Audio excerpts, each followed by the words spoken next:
welcome to Two for Tuesday, where I take one ingredient, use it for two reasons. My name is Sarah Manaresi, and this is Loris. And this is Joshua.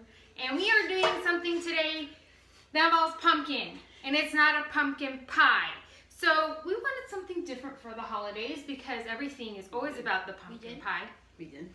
Well, I did. Don't you like variety of life? Possibly. Okay, so this is what I said we're going to do because I wanted something different than pumpkin pie. So we're making a pumpkin bread, and this is more of a safe. I know you will have pumpkin pie, don't you worry. This is more of a savory bread, so it's not overtly sweet, and you use whole grain, whole wheat flour, and some all-purpose flour as well. So it's a little bit on the healthier side, but it's going to be really nice for toast. I suggest to double the recipe, I'm only making a single one because it'll use an entire can of pumpkin rather than just half a can of pumpkin. But I make my own pumpkin. That's on a different episode of Two for Tuesday. You can look that up on YouTube, on my YouTube channel. But here we go. I strongly suggest investing in a food scale because baking is about science. And so I have this all done by mostly by ounces, but I will definitely have the cup measurements there for you. So, Loris, we have here 6 ounces of white whole wheat flour. Gosh, I love the King. No, you put it in here. No, you don't. You put it in this giant bowl. Yeah. I have King Arthur flour. Yeah, she wants they are my favorite. Josh. Sure. They are my favorite brand of flour. They've been around forever in this country. Joshua just dumped in there about 7.5 ounces of flour. I reserved 1 flour. Joshua, you gotta wait till I get there, honey. I don't even know what you just dumped in. He just dumped in some more flour. That's not what was in that bowl. It was. Oh, okay. Oh, okay. Hey guys, Mom. You need to wait for me, all right? So I have an extra cup of flour here in case it gets sticky. We just start off with a little bit less. Loris, can you put in 2 ounces of water? Delicious. Joshua, can you put in 1 and 7/8 ounces of brown sugar, which is about a 1/4 cup? No. Don't eat the brown sugar. Put it in here. Thank you. Then, Loris, you're going to put in 2 teaspoons of instant yeast. You do not have to bloom this, which means that usually you take a cup of warm water, you put the yeast in, let it wake it up. You don't need to do that for this recipe. You want 2 teaspoons. Make sure that they're even. Joshua, can you do me a favor? And I want you to put in 1 cup or 8 ounces of pure pumpkin puree. Go ahead and dump that in. Yum. Loris, this is a very important step, so you need to be extra diligent on how much. Yep, that's great. Dump. Dump. If it doesn't get all in there, it's okay. I can't see. Okay. 2 of those, please. Nope, that's not enough. Nope, not enough. Joshua, then can you please put in half a teaspoon of each of these? So this is ginger, cinnamon, and allspice. I'm going to put in, may I have the tablespoon? Josh, give her the tablespoon over there. Oh, it smells bad. I got it. It doesn't smell bad. It smells like ginger. Is this good? Yes, that's fine. Wait, how do I put this in? Okay, hold on. Paprika. I'm going to put this in. This is 1 tablespoon of vegetable oil, and then you need 1 teaspoon of salt. Please do it over an open container, not here. Good job, Joshua. You figured it out. So let me give them a little bit of hand here. And what they're going to do I can't open this. is they're going to mix these all together. One? Okay. Only 1.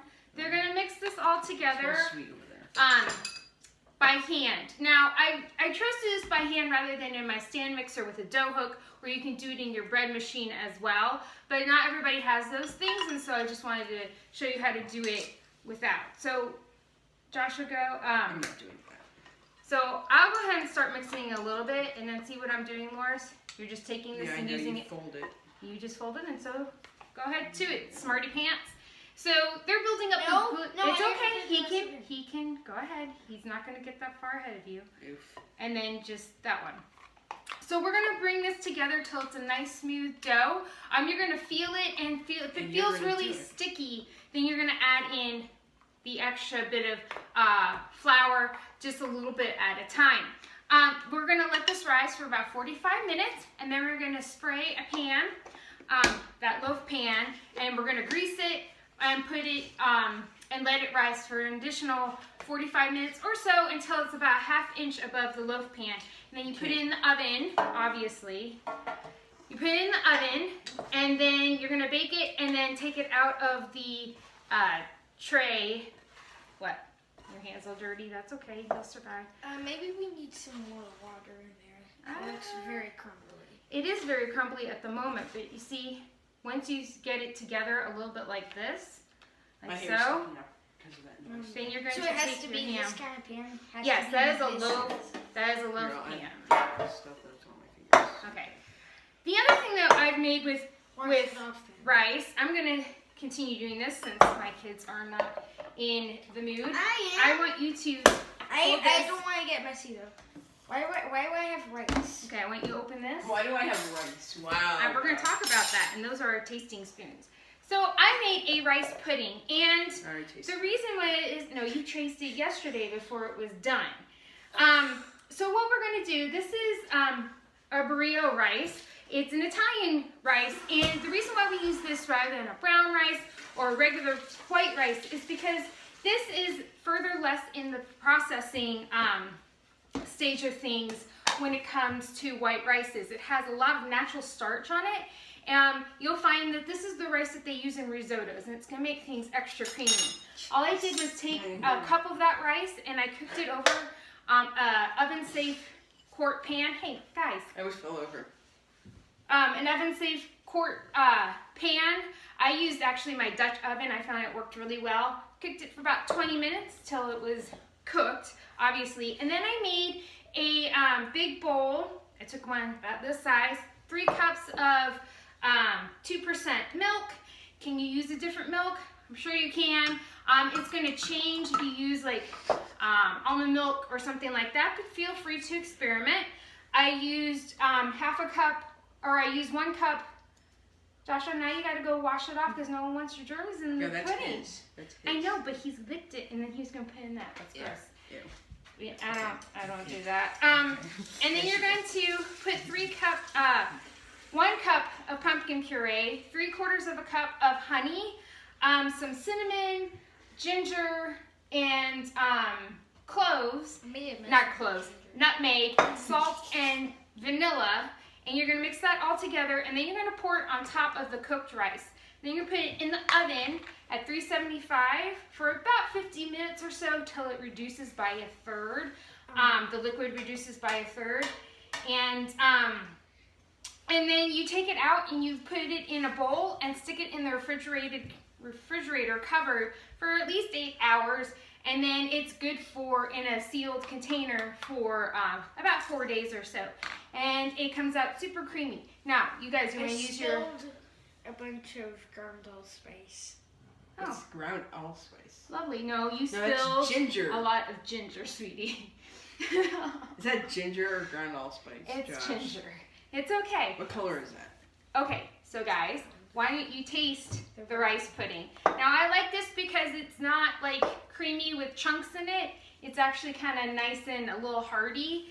I don't like rice pudding for the most part because it smells like pumpkin pie filling. It does smell like pumpkin pie filling.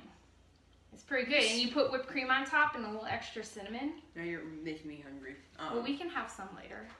And it's a great healthified version of a rice pudding because you are using honey rather than brown sugar or whatnot. What? Right. Now you just told him to get the whipped cream. Oh, now he has the whipped cream. Of course he does. So here's our dough. It is pretty sticky, as you can tell. So I am going to add a little bit of extra flour to it and continue to knead it, and then I'll let it rise, and we will bake it in the oven after the second rise. This is, as you can tell, really easy to make. And I've lost complete control. So anyway, we hope that you use these recipes for your Thanksgiving. I don't even want to know what they're doing anymore. I've lost control. Hey, guys, do you have anything else to add? Whipped cream doesn't spill on the floor unless you use it. That's right. What are you doing, Josh? Smell it.